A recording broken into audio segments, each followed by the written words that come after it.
দেশের হয়ে মাত্র 4টি টেস্ট খেলেছেন তিনি। দলের সুযোগ পেলেও প্রথম একাদশের সুযোগ হতো না হেনরি ক্লাসেনের। ভারতের বিরুদ্ধে সিরিজে প্রথম একাদশে জায়গা হয়নি তার। সেই কারণে হঠাৎ করে টেস্ট ক্রিকেট থেকে অবসর নিলেন ক্লাসেন।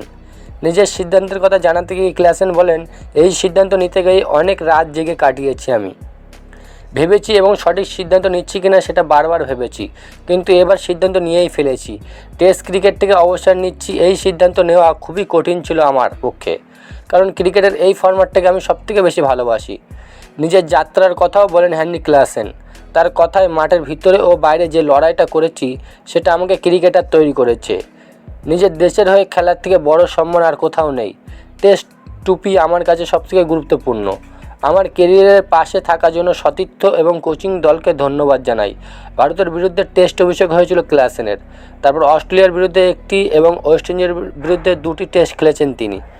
জাতীয় দলে বিশেষ সুযোগ না পেয়ে অবসর ঘোষণা করলেন ক্লাসেন।